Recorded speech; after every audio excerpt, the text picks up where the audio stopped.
Talmishtin, Satnusna, Chasafamisan. My traditional name is Talmishtin. My name is Brennan Morris. I'm from here in Lummi. I'm the grandson of Ray and Ramona Morris and Rui and William Dunnigan. I'm grateful to be here today and sit with so many wonderful people.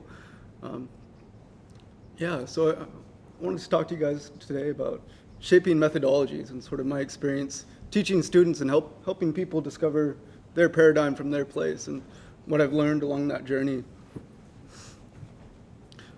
I think the starting point is, when I come to work every day, when I come to this place, when I enter this building, one of the things I think about is what I bring into the building, what I bring into this house of learning. I think about all those good things that I want to bring and give to my students, and I think about all those other things that maybe I don't want to bring but are attached to me anyways, right? Or maybe some things I want to leave out there. And it's really hard to leave some of those things out there. It's really hard to disentangle yourself from those things when you come inside. I think about when we're out here all these days, we were talking about, technology and, the access to information we have today. And we're surrounded so often by external knowledge systems, by external systems of knowing. We're doing this conference and this symposium in the English language, right? And that in itself is an entanglement. And so how does that influence how we think about the world, how we think about ideas? And so that's what I try to get my students to think about, these two ideas of ontology, what it means to be, what it means to exist, and epistemology, what it means to know. What is that? What assumptions do you make about what it means to be? Where do those come from? And all of my students are in different places. Some have that framework when they come in and they know where they come from. They know who they are. Others don't. Others have a different experience where they didn't have access to that as they were growing up. And they don't know how to find that. And so, what do I tell them? What do you do when you don't have access to that? And I tell them to be honest where you are. You have your own story. It's okay as you try to apply this paradigm. If you don't have these pieces that you need, just tell us where you are, and that's okay. Tell us where you're at. So when we look at your research, when we look at your journey, we know where you were, and we know what we can take away, right? We're able to see those mistakes that you might have made. We're not going to blame you for those mistakes, but we need to see them. Otherwise, it'll impact the knowledge, right? It'll impact our responsibility to the next generations as we pass down this work. So I tell them to be honest where you are. And so when I ask them to shape these methodologies, I give them some tools. And one of those tools is metaphors, and we've seen that as we go along as well, right? And I think metaphors are such a powerful tool when it comes to thinking about your own worldview. And metaphors are a powerful tool because they take something within our culture, something we already understand with our values, right? They take that and they transfer it. They take it into the research process. You think about what it means to be a canoe pillar, what it means to be out there on the water, what values you have, how you have to carry yourself. And then you think about that and you try to apply that, well, how do I bring those same values, that same belief and that same practice into how I do research, into how I sit down and hear these stories? And I give them some methods too. I give them some tools to do this work. I tell them to do story sharing.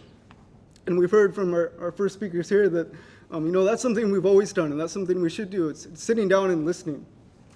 But it's sitting down from a place of being humble. It's not coming there with answers of, reading a journal article and thinking you know everything about the topic, but it's coming there to learn, to open yourself up to the work, and to not expect that you even have the right questions to ask, right?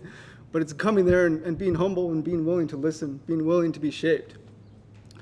One of the things I was thinking about this morning too was sort of this difference between hearing and listening. And I was talking to one of my mentors and someone who's helped me, and I told them, I've heard you for a long time. I've heard all the things you've said. They've made sense to me. I can understand them. But I'm just now starting to listen. I'm just now starting to listen. And what I meant by that is that, I was listening up here in my mind. I was hearing those words. I was hearing what was said. But I wasn't hearing with my heart. I wasn't being those words. And I think that's the difference between hearing and listening. Listening is when you become those words. They become a part of who you are. And so when we think about shaping methodologies and what these are, we talk about them in the terms of relationships, right? The knowledge comes from relationships. And really, when I have my students come in and they're asked to build this paradigm, it almost feels like an impossible task. To 2 quarters to build a paradigm, it doesn't seem possible. And so I just try to give them those tools to put them on the journey to start moving towards there, because they can't get there in 2 quarters, honestly. that what builds that paradigm, it isn't knowledge, it isn't an understanding of something, it isn't something intellectual, it's being those relationships, it's building those relationships. And that takes time. And it's not going to happen in 2 quarters, it might not even happen in a year, but it's building those tools and getting on that pathway to start to build those relationships. And so I titled this talk, and sort of what I wanted to leave you here with at the end was sort of this idea of the mental landscape. And so I was reflecting on sort of, again, these on ontology and epistemology. How do I help people understand this? And how do we look at where we really are and think about how that impacts our research? And so I was thinking about, pre-contact, past, and then the future and how I'd like to see the land. I was thinking about the physical landscape itself, and I was thinking of that pre-contact time, that it was so pristine, right? That there's stories when you could almost walk across the river on the salmon's backs, when there were camas fields so wide, it almost looked like an ocean. And I thought about that time and how beautiful that was, right? And that was reflective of our own ontology, right? The landscape itself, it was open. We were part of it. We weren't above the world. We weren't above these things, and we tried to live with responsibility to them. And then I thought about now, right? And if we look outside, what do we see? We see roads, see houses with rooms in them, right? Separate from each other, nuclear families, right? The landscape itself, it shapes our mind, not just the land, but it shapes who we are. And so when we look at the land, right, that's a part of who we are. That's what we're doing to ourselves, how we're shaping ourselves. And, I'm not saying that one way is right or one way is wrong. It's okay if you want to go live in a house and shape yourself how you want, but all I ask my students is to be honest about where you are, be honest about where these ideas are coming from, be honest about how you're shaping these methodologies. And if you do that, then your research will be useful, right? We can decide what we need to take away from those stories and those experiences. So Heishka, thank you for listening to me